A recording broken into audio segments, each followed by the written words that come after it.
So I will just talk really, really loud and be very animated. I work for Chairman Royce, who's the head of the Foreign Affairs Committee, and he wrote a bipartisan bill with Kathy McMorris Rogers, Ranking Member Engel, and Grace Meng to promote internet access in developing countries. The big idea in this bill is the build once approach. The private sector spends close to $3 trillion a year on infrastructure around the world. And the idea is that when we do infrastructure projects, we coordinate with the private sector so the private sector can install internet. So we're not digging repeatedly in the same place. The idea from the bill came from a trip to Tanzania that we went to right after the underwater cable came into Dar es Salaam. And at the same time, the US government was getting ready to spend $400 million on roads in Tanzania. And so as staff, we suggested, why don't we partner with the private sector so they can lay cable under the new roads we're paving. These are fresh roads. These weren't like digging up. It was roads that had previously been dirt. And the Millennium Challenge Corporation, it's the part of the US government that does a lot of our infrastructure abroad, their response was, that's not our policy. So not one of the 270 miles that we paid for has any cable under it. So this bill was really written to respond to that issue. It'll make it our policy that we make it public so that the private sector can participate. It also creates an assistant secretary at the State Department, or calls for the administration to create an assistant secretary at the State Department to elevate cyberspace policy at the State Department to a confirmed political level rather than at the staff level. So please let me know if you have any questions about the bill. I'm really happy that we were able to pass it out of the Foreign Affairs Committee this morning, and we expect it to go to the House floor early in the fall. So thank you.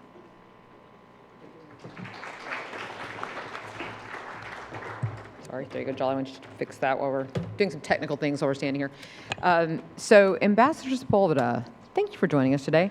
I like to say that while Larry was in charge of the I's, ICANN, not really IETF, but sort of that area, you've been dealing with the W's. So if you want to explain to us all the great stuff you've been doing with the WITSA, the WICET, the World Forum, we'll put the U in there with the UN, and then the, and what we have going for, oh, I'm sorry. Okay. I feel like I'm being crushed in here. Sorry, Dave Farber's not feeling very well, so we're going to let him go first, and then we'll have Ambassador Sepulveda speak next. Sorry to preempt, but my cold or whatever I have is beginning to hit me more, so rather than cough my way back to Philadelphia area, I thought I'd give my... I was asked to sort of give my reflections on what I heard today, and in light of being around the internet for a long, long time, for those of you who might not know, I was John Postel's thesis advisor, so I go way, way back. I remember an office at UCLA with John in it, Steve Crocker, Vince Cerf, and I'm trying to remember the other one in the office. And for the life of me, I can't remember whether Vint wore a vest as a student. I don't think he did, but I can't remember. It was an interesting time. And just to put a little more history in it, when John was, right before John passed away, I was one of 5 people who were trying to help him get out of the problems he was having at the ISI with legal issues. When John passed away, that led to the formation of ICANN. And yeah, so anyway, let me, I'm not going to go near discussing ICANN today. You've heard a very good presentation on that.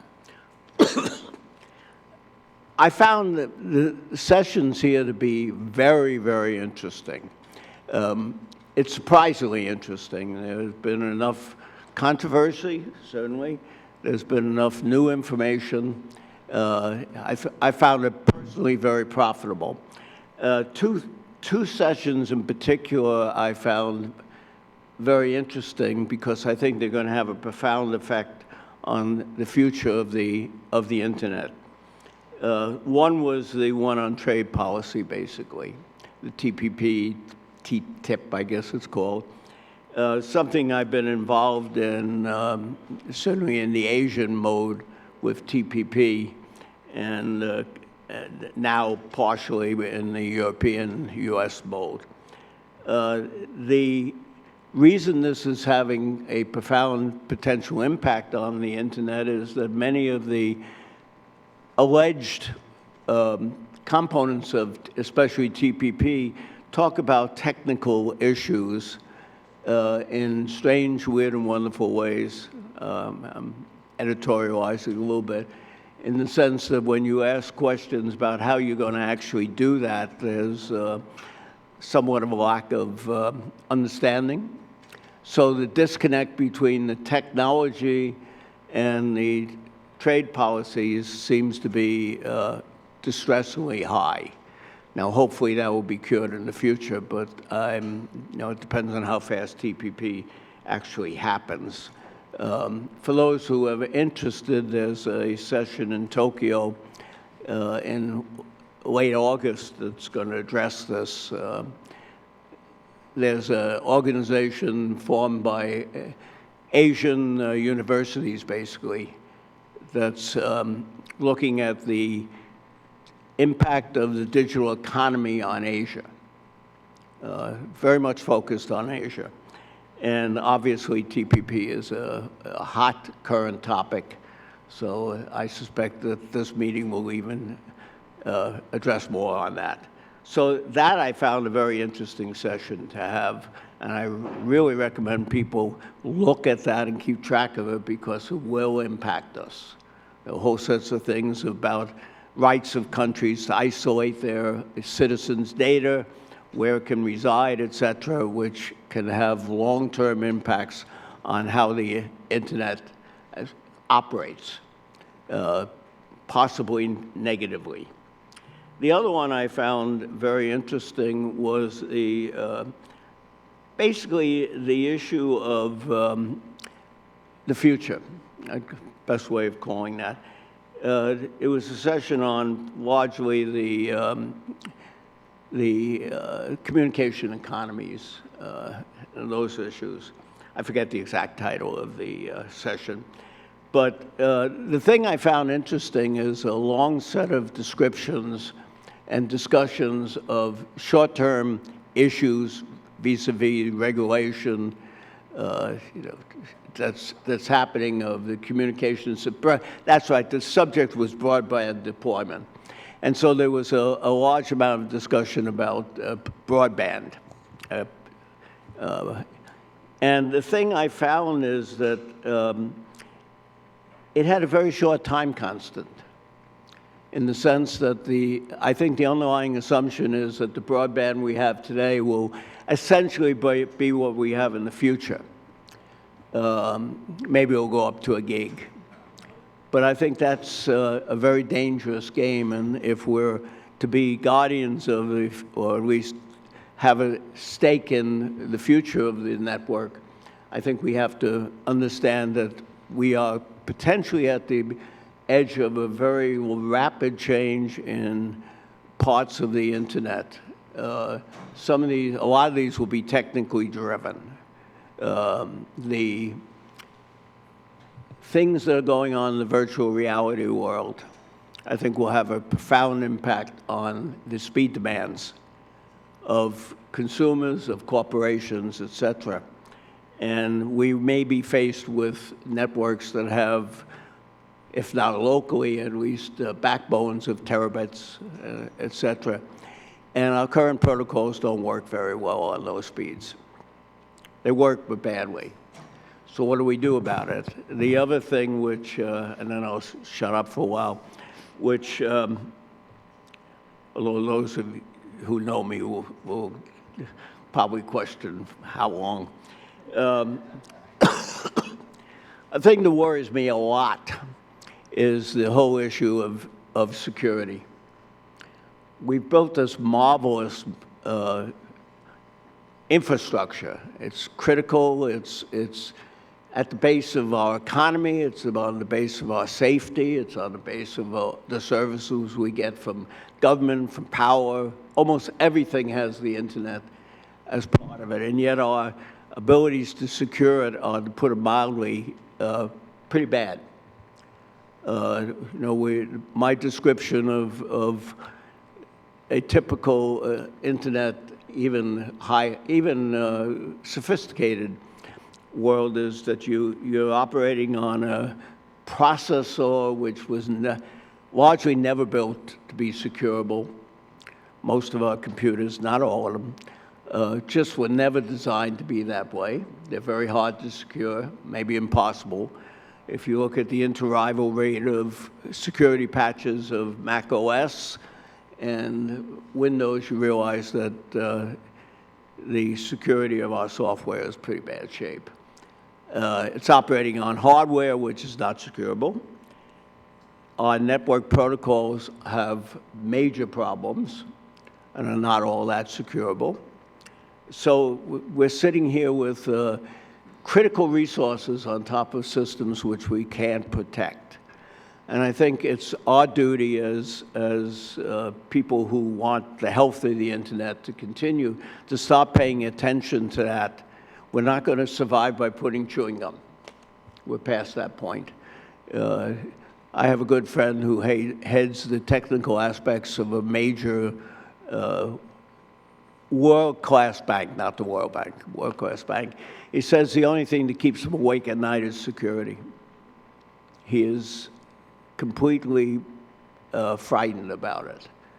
And I think this is something that we have to pay attention to. It's something that our infrastructure, our research has to pay attention to, and we're not. I think that came out in a number of the sessions. But before my throat collapses completely, I really enjoyed this. I found it much, much better than the IGFs that I have attended in the past. Small groups like this can do a lot better job than casts of millions. And I recommend that certainly continue it in the U.S. and possibly encourage other countries to do the same, so when they come together in a world IGF, they actually have the background and the understandings. Dr. Farber, thank you so much, and I hope you feel better, but I first want to say thank you for getting this whole party started. Oh. If it wasn't for the work that you did, a lot of us wouldn't be here today, so thank you very much.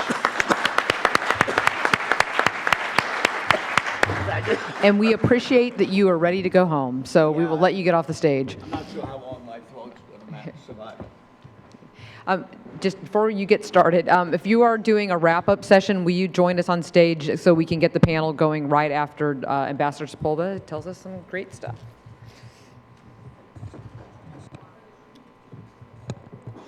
Thank you, Shane. Shane and I were good friends long before I took this job, and I look forward to a continuing friendship after this job comes to a conclusion. I believe we have. It's also great to hear Mr. Farber speak. One of the pleasures of this job has been getting to know some of the founders of the internet, Steve Crocker and Vince Cerf as well, and it's always an honor to be around them. It's also admirable for men, or for people who have achieved as much as they have and have the stature that they continue to voluntarily engage in this community and to voluntarily engage in the work. And obviously it's not because they have to, but it's because they value the work itself. So I want to thank the IGF Multi-Stakeholder Planning Committee for planning this event and CSIS for hosting. As you all know, the International Internet Governance Forum has become the premier global multi-stakeholder venue for candid and timely dialogue on cross-cutting internet issues. We fought to keep it that way through months of negotiations as part of the World Summit on the Information Society 10-year review, and in December 2015, the United Nations General Assembly agreed by consensus to renew the mandate of the Internet Governance Forum for another 10 years. That was a real achievement, and it was the end result of the advocacy and commitment of the people in this room, and some of them who are out there, and the many others around the world committed to preserving the internet as a tool for human progress. A positive side effect of the international IGFs has been the organic growth of regional and national IGFs, like the IGF USA. And I think you have proven today that the format is just as timely and useful at the national level as it is at the international level. This day covered a full spectrum of issues, ranging from how to move beyond access as we enhance connectivity around the world to how to manage the risks and opportunities of emerging technologies. There were also innovations in the agenda that made today's discussion stand out. The organizers strived, and I believe succeeded, in avoiding an echo chamber phenomenon that plagues similar events. For example, rather than ask, how do we balance privacy and security, there was a session on whether there is room for both in the internet's future, and there's going to have to be. This led to an especially vibrant discussion, for which the credit goes to the session organizers, the steering committee, and of course, the speakers themselves. Beyond the panels, I want to acknowledge the work of the IGF USA's new Sustainability Working Group, which is already looking beyond today's event and thinking about what structures and processes are needed to ensure the future dynamism of this event. Strengthening our national IGF and enabling the kind of discussions that happen here is key to our success on these issues globally. I attended my first IGF USA in 2014. In my remarks there, I outlined the internet governance road ahead as we saw it at that time. At the time, Brazil's Net Mundial meeting had just concluded, and we were in the thick of very intense and difficult preparations for the International Telecommunications Union Plenipotentiary Conference. We were also very much in the nascent stages of the process to work through ICANN to develop the proposal to transition the stewardship of the IANA functions from the NTIA to the global multi-stakeholder community.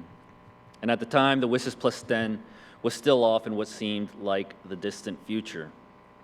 There was anxiety around each of these events, with predictions about how each one would be a possible moment where the authoritarian countries would make progress toward their ambition of a UN or ITU takeover of the internet. But because of your work, your advocacy, and support for the multi-stakeholder approach, and for the internet itself, that is not what happened. In each case, the internet community found ways to work together, which allowed us not only to avoid bad outcomes, but reach positive, consensus-based decisions that will influence the future of the internet and preserve it as an open and global platform for communication and innovation for years to come. With those events behind us, 2016 is brimming with opportunity. Among the most relevant opportunities for us today is the question of how to take advantage of the IGF's 10-year mandate and ensure its growth and prosperity. The IGF community, particularly through the hard work of the Multi-Stakeholder Advisory Group, has repeatedly demonstrated its resolve to meet the needs of the international community by improving IGF processes, and has carried out work that responds to the recommendations of the UN Commission on Science and Technology for Development Working Group on improvements to the IGF. Since the publication of the Working Group's report, the MAG has increased transparency by outlining the IGF workshop evaluation and selection process and publishing those processes on the IGF website, along with other internal planning procedures. The MAG's creation of an IGF intercessional work program has resulted in more tangible outputs, such as last year's policy options for connecting the next billion. And the growing body of work that the IGF's best practices forums and dynamic coalitions have produced is a testament to the IGF community's enthusiasm and interest in discussing internet policy challenges on a collaborative and multi-stakeholder basis. New national and regional IGF initiatives are developing at a steady pace. The many different NRIs, including the IGF USA, are helping enrich and expand worldwide dialogue on internet policy issues by feeding national and regional experiences into discussions at the annual IGF. The United States supports open, transparent, and inclusive conversations among the IGF community about how to continue to improve the IGF, and we very much look forward to participating in the 11th IGF this year in December in Guadalajara, Mexico. Another opportunity for 2016 and beyond, and one of our primary global challenges, is closing the digital divide. It is both an economic and a moral imperative that information and communications technologies be developed and deployed in ways that reduce inequality and spread opportunity. For humanity to fully benefit from the internet, it needs to be accessible to everyone. Many speakers today, including Undersecretary Novelli this morning, my boss, talked about the Global Connect initiative, which aims to bring an additional 1.5 billion people online worldwide by 2020. We hope you will join us in this call to action, and we will be reaching out to you as the initiative progresses. We must also focus our attention on making internet policy discussions more inclusive and accessible to stakeholders from every part of the world. We need to find ways to engage with diverse voices on internet governance and enable increased participation, particularly from the developing world, in related international meetings and processes. In every country, we need to identify and engage young people, entrepreneurs, startup communities, and those who are technologically engaged and who love the internet so that they can become internal advocates for the preservation of the global and open platform. Finally, we have plenty of stories that support the linkage between internet openness and economic and social benefits. But what we don't have is enough data on data. More quantitative analysis and sharper definitions would help us better advocate for a free and open internet worldwide. The open global internet has served us well as a platform to provide anyone connected to it with opportunities to exercise their human rights online, particularly the right to freedom of expression, and enabling them to contribute to political, economic, and social discourse. We believe that this is vitally important and essential to preserve. That's why the United States was proud to be in the core group of countries at the UN Human Rights Council that drafted and defended the strongest internet freedom resolution to date, affirming that the same rights that apply offline also apply online, and condemning measures by governments to intentionally disrupt citizens' access to the internet, a phenomenon that in 2016 is experiencing an alarming spike in which we are watching with concern. Key to the internet's preservation as a force for good is our ability to retain its cultural and technological openness as a platform, and its interoperability across networks, technologies, and devices around the world. These qualities help extend to the world many of the freedoms and values and opportunities that the United States holds as central beliefs. That is why it is so important for all of us to engage in the global debates and to be mindful of how, through our many decisions and discussions around internet governance, we steer it on a path that will hopefully avoid fragmentation and preserve openness. It is not easy to measure the impact of a conversation like the one we've had today, but conversations like this one are crucial to our collective future. I'm deeply grateful for you for engaging in it. I'm grateful for you for staying to the end. And I know it will require collective efforts to take advantage of future opportunities and find ways to solve new challenges. We will succeed, I'm sure of it, and I look forward to continuing this conversation with you and working together with you towards our shared goals. Thank you very much.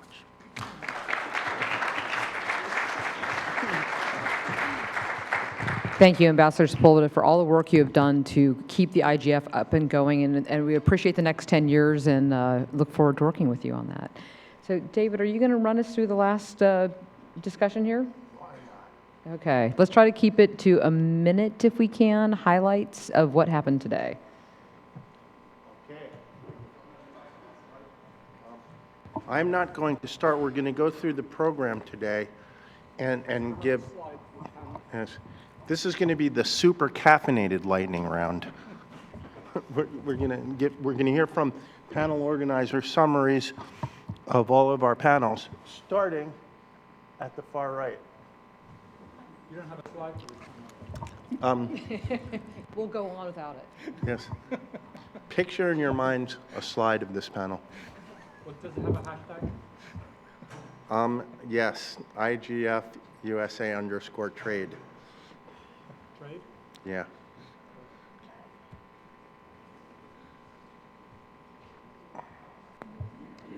Let's just move on to that. Yeah. Why don't I just go rather than That's- waiting for the David, slide? right. David, you can start now. We don't need the slide, Jolly. Awesome. Okay. Yes. So the trade panel was on trade transparency and the use of the leveraging the Brussels Declaration on International Trade. And for those of you who don't know what the Brussels Declaration on International Trade is, you just Google that term and Google EFF. It's on their site. We're looking mostly at transparency. We saw some progress on transparency. Interestingly, Congress was held up as an example of transparency and a way that the trade negotiation process could be a bit more transparent. There was a little bit of interest in how we could determine how negotiations progress and what was traded for what. In terms of input, again, the multi-stakeholder model was held up as an example. Some suggestions for additional input were one-day presentations to negotiators, participation in advisory groups, and use of other input mechanisms other than working directly with USTR, for example, liaisoning with congressional offices who might be able to have more input. Finally, there was a discussion about efforts to provide more education.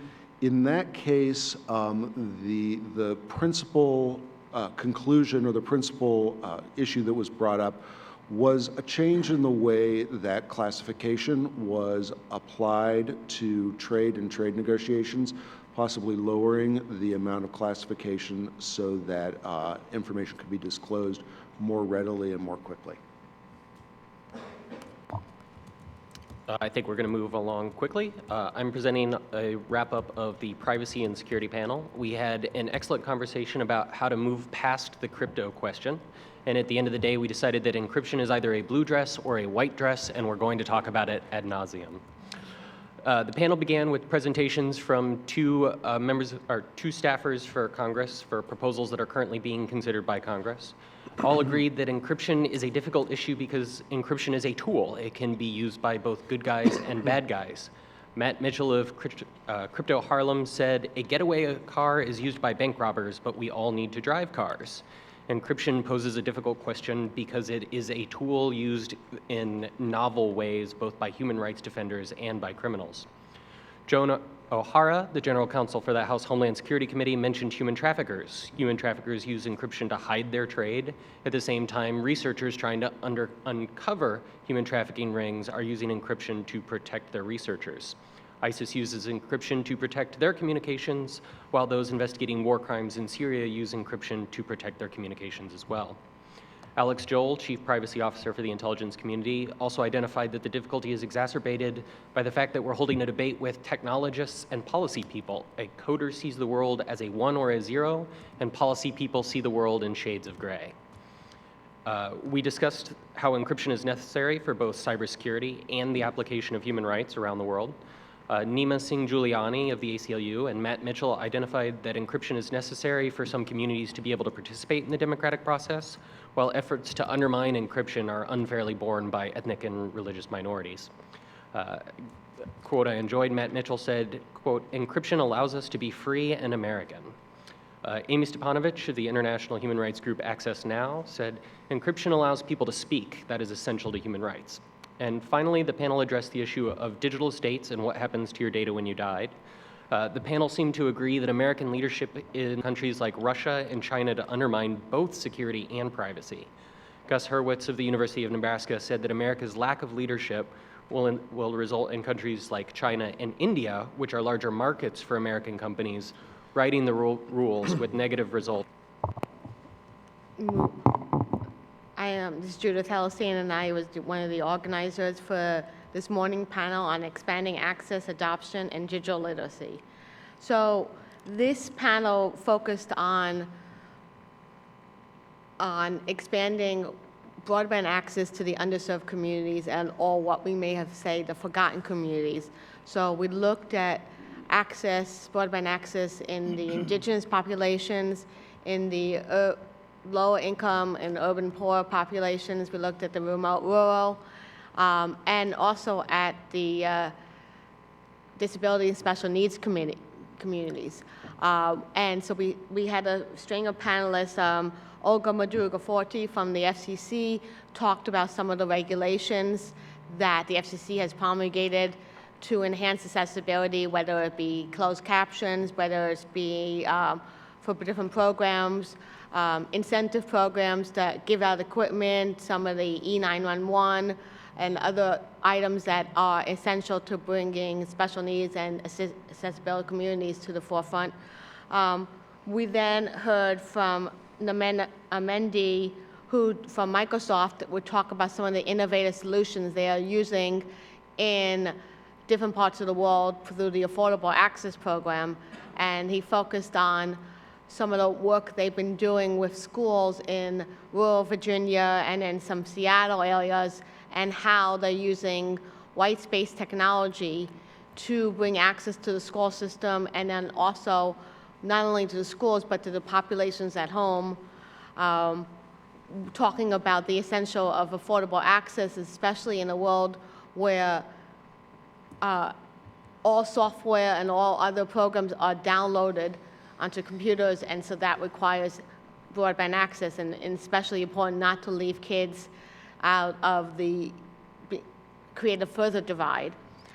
We then had a really eye-opening presentation from Nona Barlane, who was talking about, she was from Navajo Nation, and was talking about what is the real-life experiences of Navajo in the territories, and how they struggle not just for electricity or basic infrastructure that is no longer there, and what are the struggles in colleges and with the bureaucracy, dealing with the tribal bureaucracy in getting internet access, and what can be done to even push the private sector, get the small private sector that can be there to work closer with the tribal leaders and try to reform a bureaucracy so that we can push up demand, and then that will lead for more broadband internet access. Most of the communities don't even have internet access, and what they have in the tribal areas is what we would not consider broadband, and that is in a lot of the tribal colleges, they even have no access at all, or very sporadic access. We also heard from Jeff Bloom from Dish Network, who is a provider of satellite services, which is one of the main providers right now, and their efforts to increase the access to the community through different sponsorships or through different U.S. broadband initiatives that reduce the cost of satellite access. And satellite is able to cover it, but it's still very expensive. And hopefully, he talked about the launch of the new satellite, which hopefully will reduce the cost of the access, which will then enable many more communities to gain access. We also then, Madura, I will mispronounce his last name, Wijuwadena from Comcast, talked about the Internet Essentials, and what they're doing is focusing on training and digital literacy, trying to teach that to the lower income populations, and then through that talk about the Internet Essentials. And one of the programs that I thought was really good on the Internet Essentials is that with schools that have 40% more of the students on the school lunch program, they are automatically enrolled in this program, and they don't have to show ID, or they don't have to get their parents to come to a center or to produce some paper. They can automatically be enrolled on it. And so I thought that was a really great thing, and I thought that was a great panel, and hopefully we'll have a lot of different takeaways from there. Thanks, and good afternoon. I'm Dan Capria with Providence Group. I've had the good fortune of being involved with IGF and working on the Internet of Things Dynamic Coalition since 2010, so I was able to organize and moderate today's panel on the Internet of Things. And I want to be very, very brief, because I think I'm standing between us and cocktails. But I want to thank everyone that was involved in the organizing of IGF USA, but especially I really want to thank David and Shane for their tremendous leadership.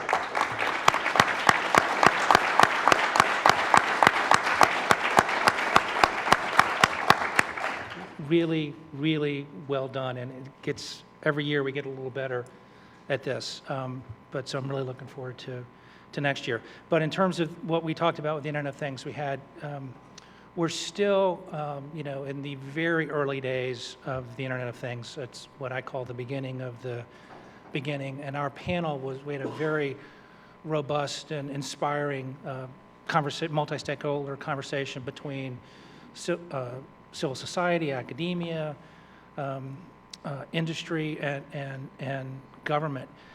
Within IGF and the Dynamic Coalition on the Internet of Things, we've developed a framework for best practices that was an item on the agenda in 2015, and we look forward to continuing to progress that work in Mexico in 2016. So some of the things that we discussed today are sort of what, the principles for a framework for the Internet of Things should look like, that should be embraced. One is, innovation and the beneficial applications that the Internet of Things can foster in a way that where society is comfortable with the way these products and services are set up.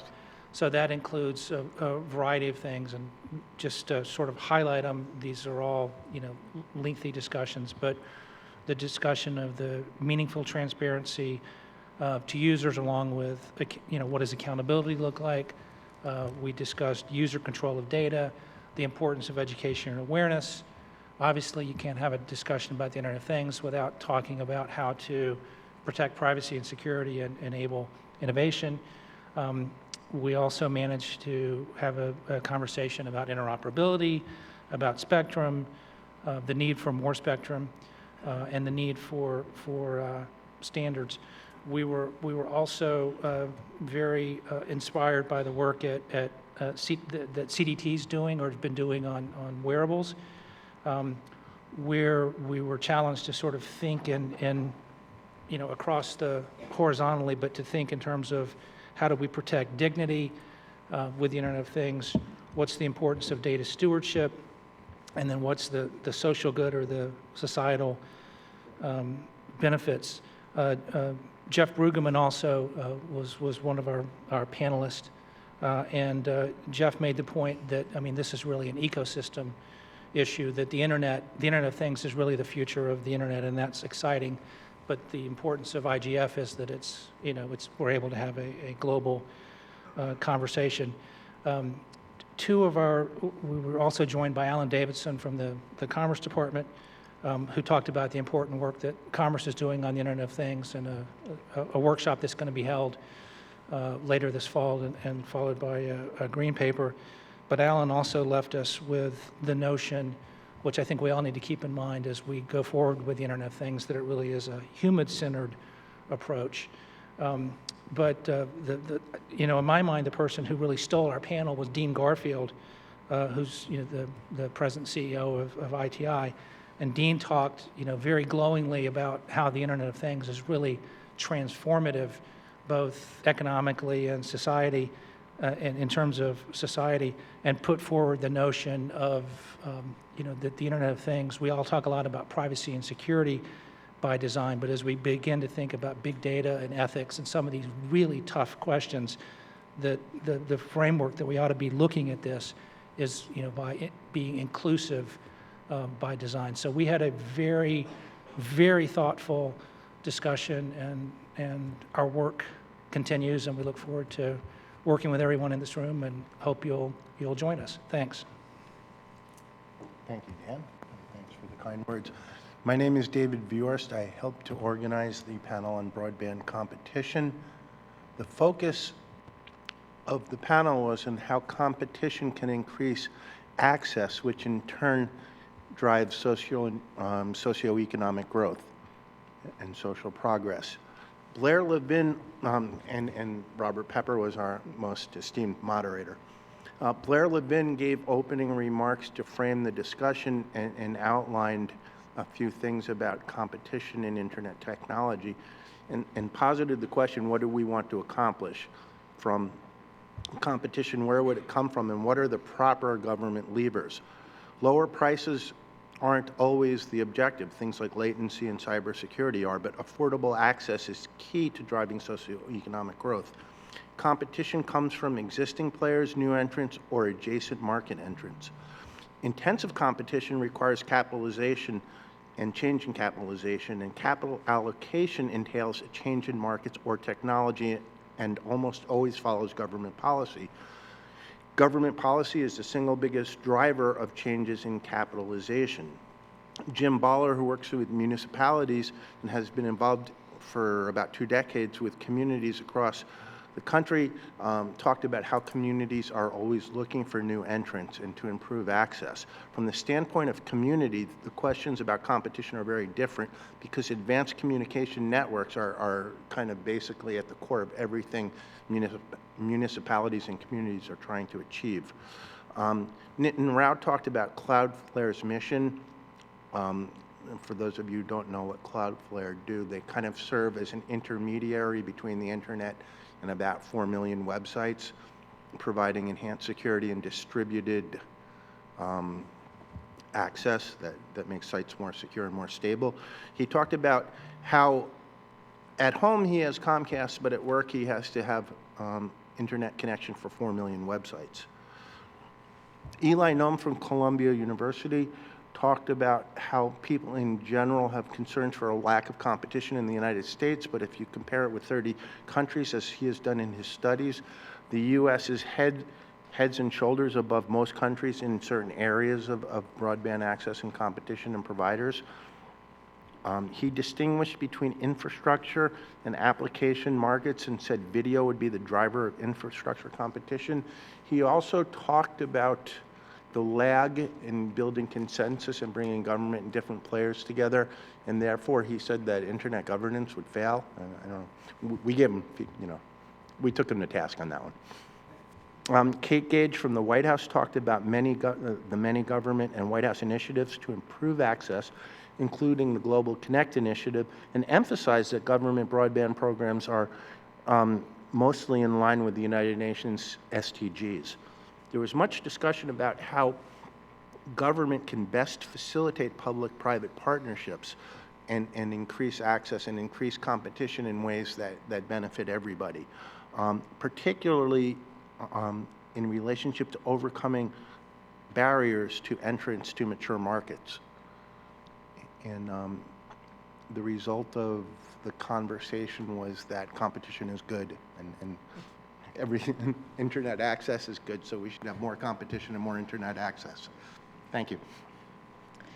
And the last panel of the day, I will do my best, and I promise I will make this more, more robust in the written version. Larry Strickling assured us that the mission has been accomplished. Steve told us the mechanisms are in place to assure that ICANN is going to be accountable and transparent. Steve Barron and Christian educated us on the Constitutional Convention, and it's the original work stream too. John Newer discussed the concerns and commitments about the ICANN years past and going forward. Gordon talked about the concerns and assurances that the internet infrastructure will still be intact 10 years from now, most likely with the IANA functions in place. As I said, it'll be more robust in the written report. Final thoughts, David? Yeah, it's been a pleasure, and this year turned out better than we could have imagined, largely because of everybody's participation and enthusiasm and because of the people who actually took the time to organize panels, to argue about how they would be described and who would be the best panelists. It ended up causing a bubbling up of some really, really substantial discussion. The discussions we have here today can make a difference, and I'm proud to be a part of it. Thanks again for your leadership. Thank you.